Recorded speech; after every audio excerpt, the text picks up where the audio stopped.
How's it going, everybody? So I'm going to do a video on how I set up my Discoid roaches. As a substrate, I use just oats, like regular just oatmeal. I think I have some extras right here, just old-fashioned oats. Some people use dog food, some people use cocoa fiber, some people use wheat bran, stuff like that. This is just what I use. It's cheap, easy to find. I'm going to show you what my breeding colony looks like. Very simple. A few egg crates with some cardboard in between, and then I use this as like a feeding station. Can't really see it that well, but that's eventually what this is going to look like. I'm not going to have as many roaches as I do in here. I probably have 400 of breeding adults, give or take, in here, and a bunch of babies that I have to sift out. But yeah, so this is what I have set up right now. Just the same exact bin, just with oats.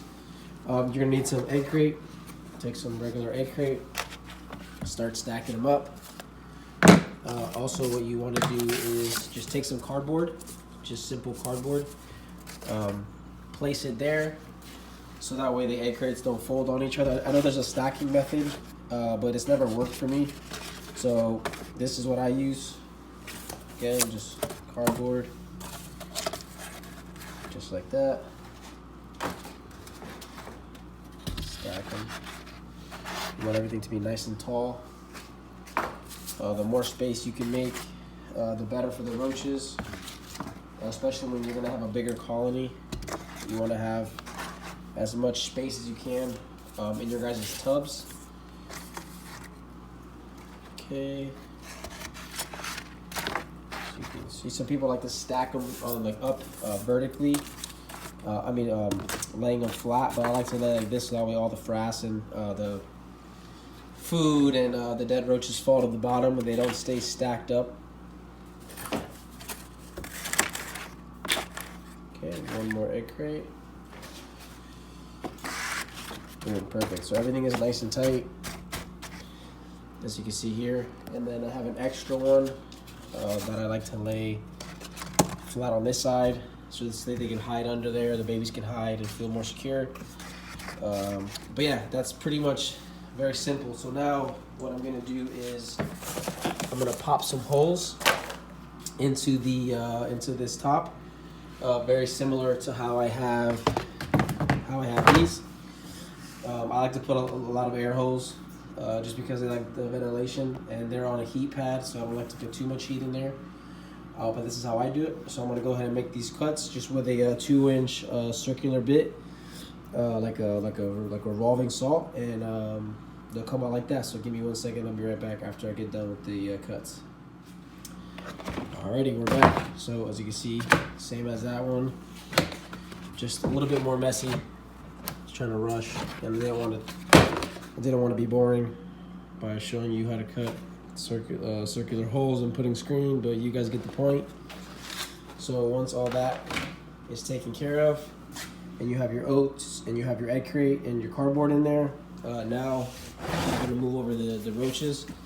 So I actually just bought this colony yesterday from a local guide of mine. I haven't done any ratios yet. I'm just gonna kind of go through and see like visually how many males and females. And then in another day, I'm gonna go ahead and pull out some males. There's actually a lot of females just staring, like at this one little clip. So female, there's a male, male, male, female, female, female, male, female, female. I'll give you guys a better. But as you can see, there's a lot of roaches in here, and this is not even half the colony. I already kind of separated probably 200 of these roaches into my other colony.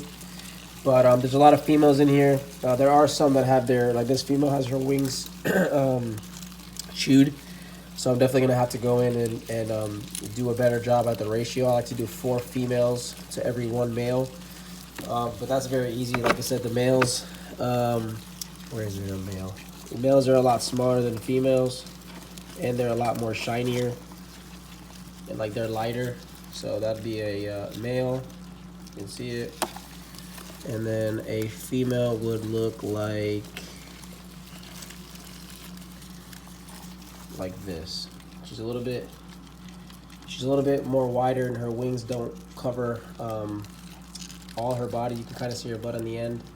Male's wings will stick like way out like that, guys. And then, come on, get off me. And then this would be a nymph that's almost winged. Probably in a week it'll be a winged. That's gonna be a female. You can just tell by the body shape. But yeah, so there's probably, I don't know, 200-300 adults in here. So there's, as you can see, there's probably more than 200-300. But yeah, there's a couple nymphs.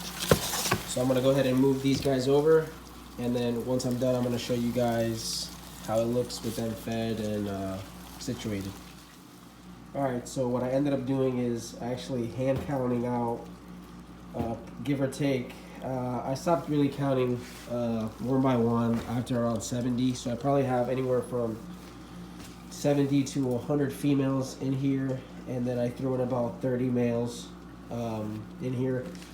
In that mixture, I've also thrown in a bunch of almost winged females, so that way you have a fresh, bloodline in from this colony, from my existing colony.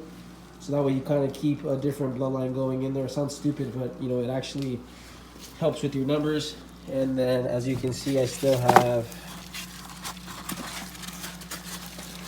a bunch of other ones. So there's probably, I don't know, probably 300 roaches when they were all in here. So that's really good. So all the little nymphs and stuff, I'm gonna put it in my grow out bin. And then I went through and picked out all the stuff, all the roaches that they're looking like they're either getting really old or they're getting bullied, and then these are gonna be feeders. So probably nothing goes to waste. And then any of my leftover males or females that I forgot, I'm gonna go ahead and throw them in this bin. It's kind of just like as you can see, like scraps and stuff get in there, but I have a bunch of just random sizes, a lot of males. There's a couple females in here, but this is more of like a feeding bin per se. I'm gonna go through this bin and pull out some females, and probably start another bin between the females in here and then whatever males I have in here and the females. So out of that one colony that I bought yesterday, I can probably make 2, maybe 3 smaller colonies. So really excited about that. We have a big colony, like I said, here. So hopefully we'll have 3 or 4 bins going to make some babies. And hopefully in the future we'll be able to produce some for you guys. So if you guys have any questions or concerns, this is how I set up my discoids. They are on heat tape. I have them anywhere in the low 90s, and they're also in the garage. So we're in Florida, so it stays pretty humid, so I don't really have to mist anybody. And then they get fresh greens, and I'll throw in some cereals here and there, or some definitely I throw in rapashi, and then they'll get like little snacks here and there. But for the most part, they get fresh greens from my dragons. Whenever I have leftovers like stems or whatever, they get those, and then carrots, you name it. They get they eat really, really well. So yeah, if you guys have any other questions, feel free to message us, and we'll be happy to answer any questions. So appreciate everybody that's tuned in and watched.